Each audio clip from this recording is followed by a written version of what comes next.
Good morning. Welcome to Walking Boxing. It is Wednesday, April the 16th, 2025. And yesterday I actually reported on, well, didn't report, I just mentioned that on that day, that Hagler Hearn's 40-year anniversary happened in Las Vegas. And of course, because we're a day ahead of the Americans over there, that they spent pretty much all the overnight with all their stories about the fight, and it was good to sort of this morning to read a few articles about the fight. I touched on a few things yesterday, but the legacy that the fight still has is amazing. I won't go over it too much again because, of course, I went over it yesterday, but still most people saying it's the best middleweight title fight of all time, or the best middleweight fight in general of all time, the best round of all time. Of course, labelled the war, and the legacy still remains. So yeah, it was really good to read a lot of different articles about the fight this morning, and get a lot of reporters' memories of the war back in 1985 at Caesar's Palace. So anyway, we'll go on to what happened on this day. And first of all, in 1952, Sugar Ray Robinson, the greatest of all time. So I just knocked my head there on the tree. Who did he beat? Joey Maxim.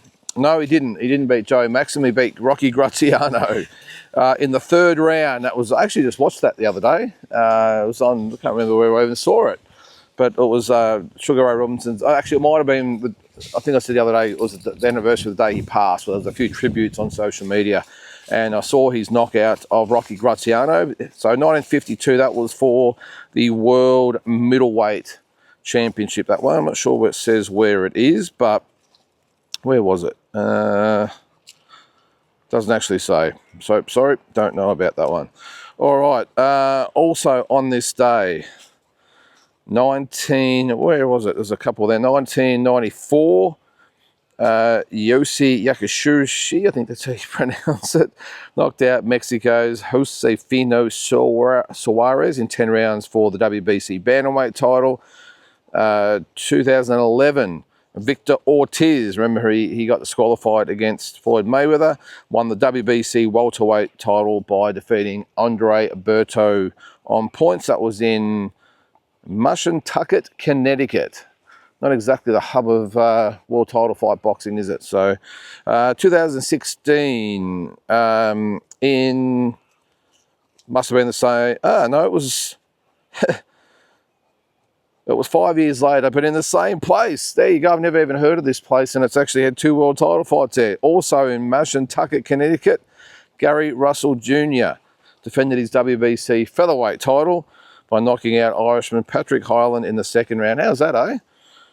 Mashantucket, Connecticut, hosting 2 world title fights on this day, 5 years apart. There you go. And then the last one, 2022, American Errol Spence. Defended his WBC welterweight title by knocking out Cuban Yordenis Ugas in 10 rounds. And of course, Ugas was the one that retired Manny Pacquiao. So that fight took place in Arlington, Texas at the Dallas Cowboys Stadium. And I was there last year, and what a stadium it is. Absolutely fantastic. So that's what happened on this day. Now, things that are happening on this day in this day and age is the Sam Goodman card is being sort of finalised for May the 14th. And an interesting one is that Harry Garside will make his, will I say long-awaited return? I'm not quite sure, but he will return. So that's, where was it? Where are they saying the fight's going to be? I'm not sure they actually had a, hang on, I'll go back to the story here. I can find it. Sydney at the Hordern Pavilion. Okay, so May 14th. So Sam Goodman will highlight or headline that card, and Harry Garside will be on the undercard. So he's going to fight a guy named Charlie Bell, 5-1 at a lightweight. And who was Sam Goodman fighting? He was fighting the Mexican, wasn't he? No, I can't find it. Doesn't matter. So, hey, look, good to have him back. It is. We weren't sort of sure what was going to happen with Harry going forward. he was in pretty much the wilderness, wasn't he? It's been 3 years actually since his last fight. Just to go off track there. Goodman is fighting Mexico Cesar Vaca, 19-1-1. I thought it was a different one. Maybe sometimes I have three names, but anyway, it's a Mexican 19-1-1. Yeah, we weren't quite sure where Harry Garside was going, were we? I mean, it's as I said, it's been 3 years since he beat Leighton McFerrin. I was actually at that fight up in Newcastle. And look, no dramas with him then returning to the amateurs. Again, I don't think he should be able to, but he did. And let's just say he didn't live up to expectations at the Paris Olympics.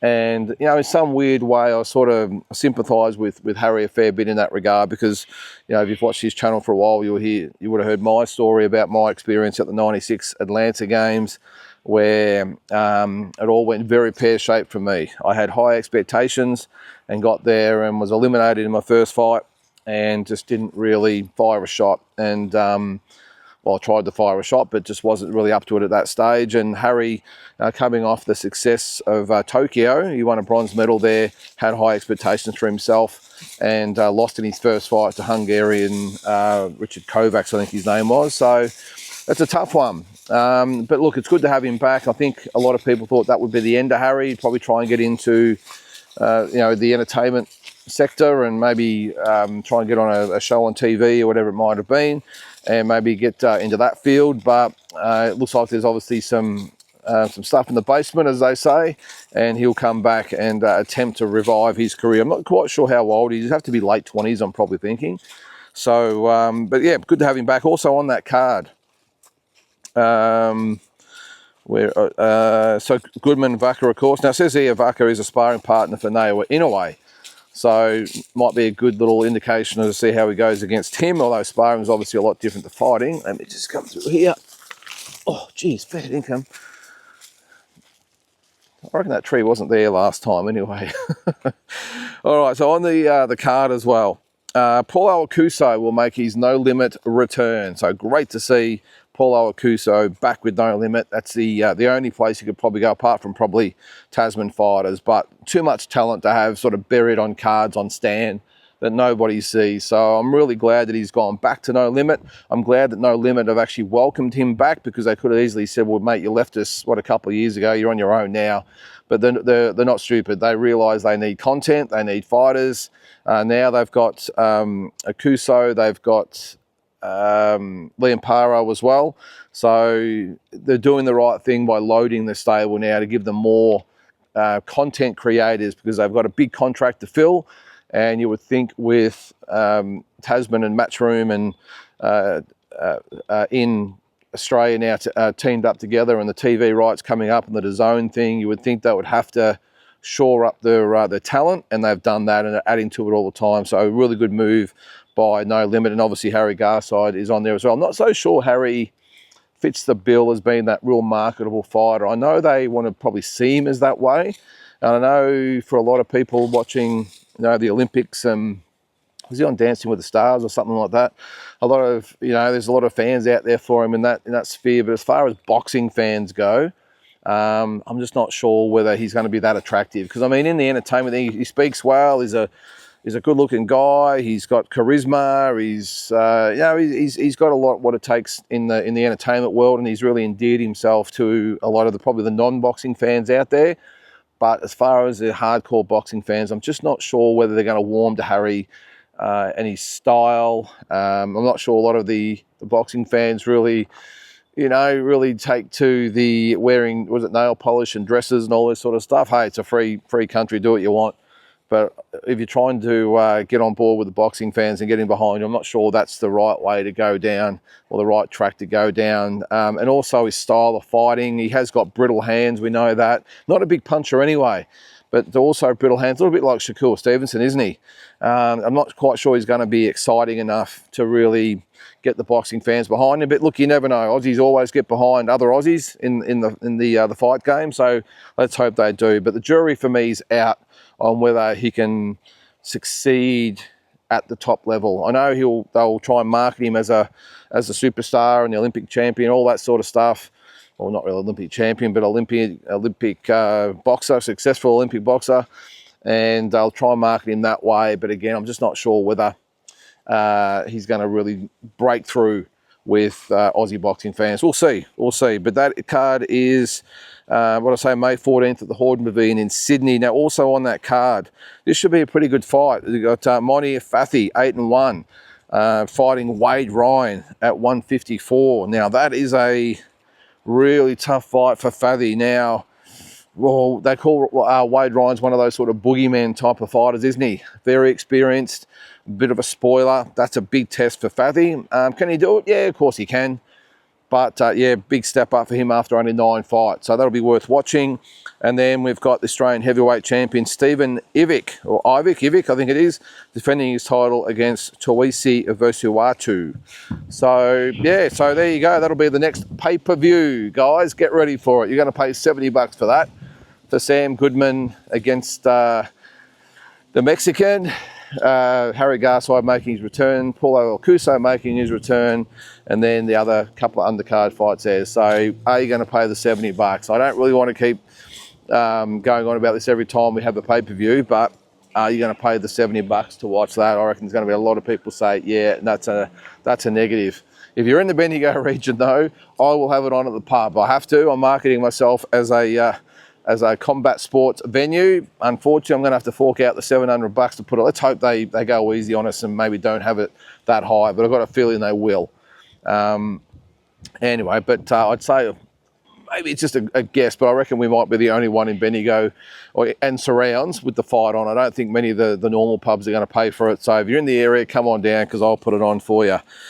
Still with the Aussies, George Kambosos, Richardson, Hitchens still hasn't been officially announced. Now, this was reported, a couple of weeks ago that it was going to be June 14th in New York at Madison Square Garden. Now, it was supposed to be announced over the weekend, and it hasn't been announced. What is it today? Wednesday. So there's obviously a few little concerns there. Eddie Hearn, as recently as, I think it was Friday or even Saturday, said that the date and location was still fluid, was his words, which means it's not actually done, and they're still working with it. But that's interesting that pretty much a day or two before they were supposed to announce the fight, that they still haven't been able to come up with a date and location. So let's hope it's June 14th. I think George was trying to push it back, but I've got a feeling is that the week after is the Tank Davis Roach rematch, I think. And I think the end of the month might not work with broadcasters or something like that anyway, so it has to be the 14th. So we will see. Hitchens is still pretty adamant and excited about wanting to fight George Kambosos. Of course, George wants to fight Hitchens. I think it'll get done. I think there's just a few little things they've got to iron out in the next sort of day or two, and I've got a feeling it'll be announced by the end of the week. So big news for George, and I've said it before, but whoever manages George needs a very big pat on the back, because since he's fought Lopez and then lost his titles to Haney, this will be his second world title shot, well, third if you count the Maxi Hughes IBO title fight, and the only fight he's won in that time is over Maxi Hughes and now Jake Wiley, but he's managed to get himself a third world title fight. So George still, look, the thing is, a lot of people say he's living off the Lopez fight. Well, why shouldn't he live off the Lopez fight? It's one of the best wins of an Australian boxer of all time. So you've got to cash in with what you've got. And I think everyone uses the reputation, the resume, whatever it might be, to enhance their earning capacity. So I've got no dramas with George using that. I mean, geez, why wouldn't he use it? Still as I said, still one of the best performances of all time. So let's hope it gets announced in the next sort of day or two. Now, one fight that was, reportedly set in stone, and now it's been debunked by the manager of Alexander Usyk, is that he was going to fight Daniel Dubois. The second fight was apparently locked in for July 12th at Wembley Stadium. Now, the interesting thing with this one is that it was apparently not part of Riyadh season. So it wasn't going to be a Turkey LL Sheikh event. It was going to be a Queensberry event. So Frank Warren was going to be the promoter, which goes against sort of what's happened in the last 3 or 4 years, hasn't it? Where pretty much every big heavyweight fight is promoted by the Riyadh season or sponsored by Riyadh season. So yeah, but it was supposed to be set, and Joseph Parker was going to be on the undercard as the main support, as a bit of a sweetener for not getting the fight with Alexander Usyk, with the promise that he will then get to fight Alexander Usyk in December. So you would think there'd be some step-aside money, there'd be the main support, and then probably a good money fight for this one, probably against maybe a top 10, top 12 opponent, but a beatable opponent, and then he would fight Usyk in December. But all the news sites went with it yesterday. It was all over, most of them, that the fight was set. And then this morning, or overnight, whatever it is, Egis Klimas, the manager of Alexander Usyk, has come out and said, well, that's, as the Americans say, baloney and not true. And he said there is a process in place. The promoters announce the fight. The media then report it. I think Egis has been around long enough to know that there are leaks out there and word gets out and reporters that run with it to be first to market with it. And it's a competition out there. Same thing happens in all sports. So I don't think Egis should be too upset about it if it has been leaked, because, as I said, it's always going to get out. So who is going to fight who? Well, we know that, I think this fight will get done. Joseph Parker fighting on the undercard, and then all these other titles at heavyweight. There's so many implications of what might happen. With the WBC talking about Ajit Kabial, what was he? Because I think he's the interim champion now, or number one ranked, something like that anyway. But he's going to have to be appeased because he wants his crack. And you've got, who was the other ones I was talking about? I think there's 3 different belts at heavyweight again, even though the WBA said that they would not have the interim and regular champions anymore. So they've got their champions they have to appease, and the contenders and everything like that. It's just a mess at the moment.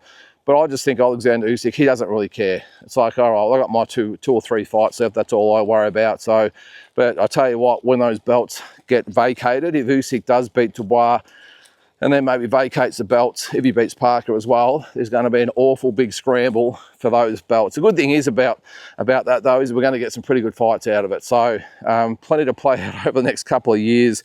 One fighter that might not be part of it, though, is Tyson Fury. Now, I know he's officially retired for the 3rd or 4th time, but there has been whispers that he might come back. But Bob Arum said over the weekend that he has spoken to Tyson Fury, and in his opinion, he's adamant that Tyson Fury will not come back. He said he's more than content in retirement with the amount of money he's got. He's probably got a few $100 million in the bank. I always thought he never really warmed to boxing itself. He's a great entertainer. I think he loved the limelight. I think he loved his Gypsy King persona. I'm just not sure he actually loved the actual boxing side of it. Obviously had his issues outside the ring as well. So look, in one way I hope he comes back and fights Joshua, because that's the only fight for him, and they'd probably make $100 million each, and that's great. But on the other hand, I'm like, Tyson, I think you've done enough. If it's not really, in the heart anymore, it's not what you want to do for your mental health and all that sort of stuff, just retire, mate. Go off into the sunset, enjoy it with your very large family, and just enjoy life. So I'm not really fussed either way. Just hope that he can recover mentally from the 2 losses to Usyk and just get on with his life. But either way, it'd be good to either have him back or, as I said, enjoy retirement. Tyson Fury. Now, one last thing, I'm not going to spend too much time on it. It's not worth talking about, but there is talks or rumours that Jake Paul is going to be fighting Julio Cesar Chavez Jr. And that's not the entire thing. What's worse is that it could be for a belt, a WBA belt. Now, you've got Chavez, he's 39 years of age. His last win was against a guy that was 1-0. Before that, he was beaten by Anderson Silva. And hasn't won a meaningful fight in a long, long time. And Jake Paul, who's never won a meaningful fight. And please don't say Mike Tyson, please, come on. Come on. But it could be for some sort of WBA belt, whether it's a gold or whatever the hell they call them these days. but it looks like they're going to come to the party, and Gilberto Mendoza is apparently excited about having Jake Paul fight for one of their belts. So stay tuned for that it's going to be all over his socials and whatever else he's on these days, that he's going to be fighting a former world champion, Julio Cesar Chavez, and once he beats him, you will recognize him as one of the greatest fighters of all time. What could he do more? He's just beaten one of the greatest heavyweights of all time in Mike Tyson, and now he's going to beat former world champion and son of the legend Julio Sr. And what a superstar that he is, and it's about time we took notice and made an appointment for him at the International Boxing Hall of Fame in Canastota, because that's where he belongs. That's what we're going to hear, no doubt. But anyway, no, of course I'm joking. But guys, that's going to do it for today. Have a great Wednesday, and we'll catch you tomorrow.